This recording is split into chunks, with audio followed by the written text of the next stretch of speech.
Hey y'all, today we're going to talk about how Charlie Kirk was going to be the next president of the United States, and how that fact is the reason why all opposing powers came together to get rid of him. The same reason Trump's assassination missed, because he would be of no use to the elites if he was dead. They would lose the power to be in control of the president of the United States. So instead, they just scared him a little bit into submission. If you want to really see something that's said, take a look at what happened.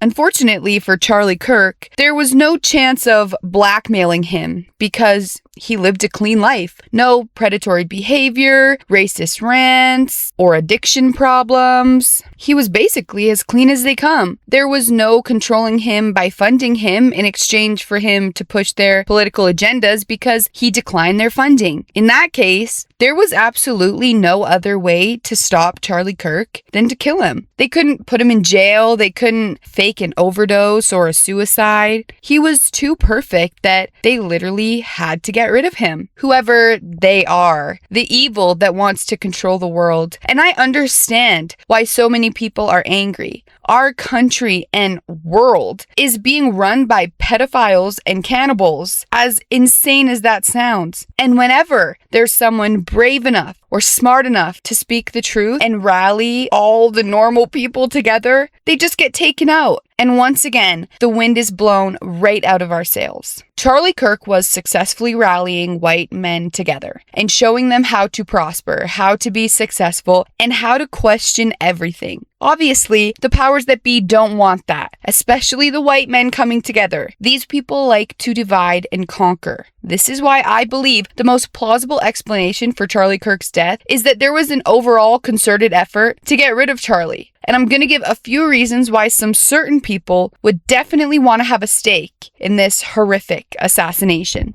Let's start off with Trump. Trump is overall just an arrogant asshole who only cares about money and doesn't want anyone to be more successful than him. Charlie is clearly inherently better than Trump, and Trump knows that. Also, Trump is a puppet, so he doesn't really have much of a say in this stuff, but I'm just saying I assume he would have supported it. J.D. Vance also has a clear reason why he would have interest in getting rid of Charlie. J.D. Vance hopes to be the next president, and I don't think he would have stood a chance against Charlie Kirk. J.D. has an Indian wife, which, as horrible as this sounds, is not what the American people want to see. They love the good old white picket fence family, and that's exactly what Charlie Kirk had. Clearly, AIPAC has to be included in here, with AIPAC being the Israeli lobby. They would have favored getting rid of Charlie because Charlie was becoming less about Israel and more about America. He was starting to show anti-Israel sentiment, and he was denying donor money, meaning their bids at controlling him were being shut down. They were being left with what they would consider to be no other choice. Let's name some more people, why don't we? Marco Rubio, the Secretary of State under Trump, he has his own political aspirations of becoming president, and Charlie Kirk would have certainly stood in the way of that. Marco Rubio is also a Latino, whereas Charlie Kirk is obviously a white man. Marco Rubio is also just Trump's lapdog. Did you see the photo of Rubio wearing shoes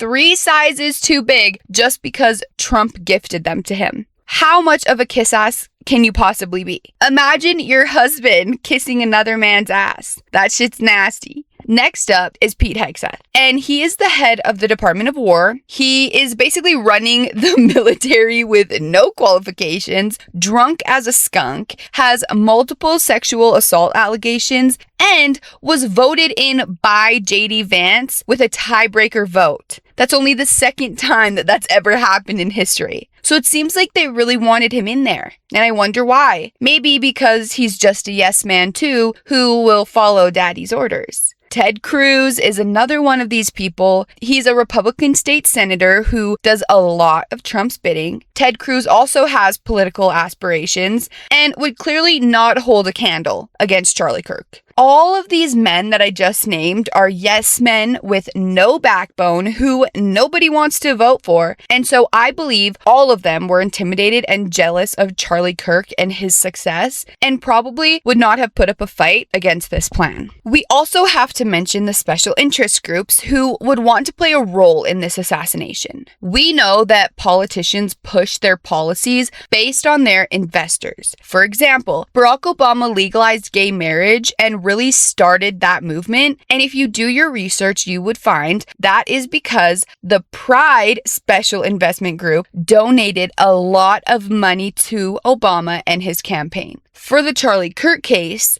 and hear me out on this one, there is a massive connection between Mormonism and television, like a Mormon Hollywood connection. And I believe the movement towards hating the church is being lobbied by groups of people who only care about making money and not about living an honest, truthful life. Basically, who I'm talking about right now is the Epstein class. It's no surprise that they would not want Charlie Kirk to make it either, because he was a voice of reason for people. He was against all of the evil that is so normalized and profitable to most of us now. Porn, hookup culture, gang culture, drugs. Charlie Kirk was about to save us from and expose all of the cannibalistic pedos that profit off of sin and ruining lives. And instead, they killed him. They killed Charlie Kirk so he couldn't do that. He didn't stand a chance against these powers. I know Candace Owens has all of these theories,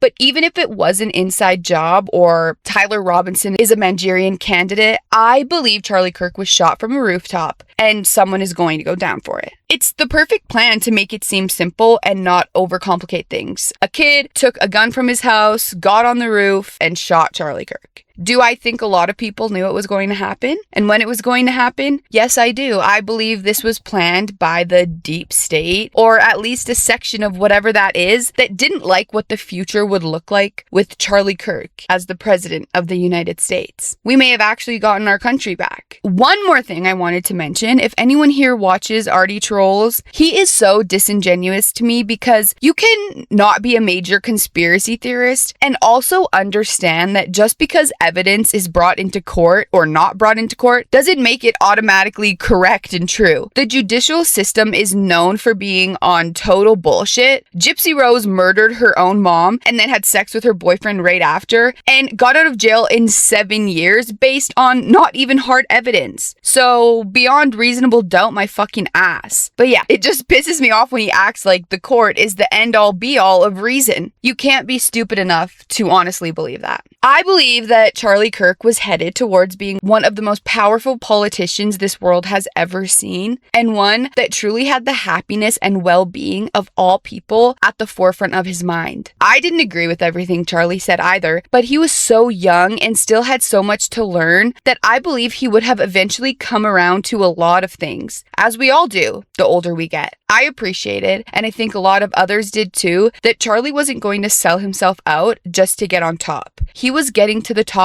honestly. And all of these other people we discussed today would have no idea how to do something as powerful as that. They're literally all sellouts who knew the only way to stop Charlie's growth was to murder him. Sometimes it feels like we'll be trapped in this hell forever. What do you all think? Do you believe any of the other theories out there, or do you think this is just another trans school shooter? Either one, in my opinion, is totally plausible. Let me know what you think in the comments. It was great talking to you all, and I'll see you in my next video. Bye!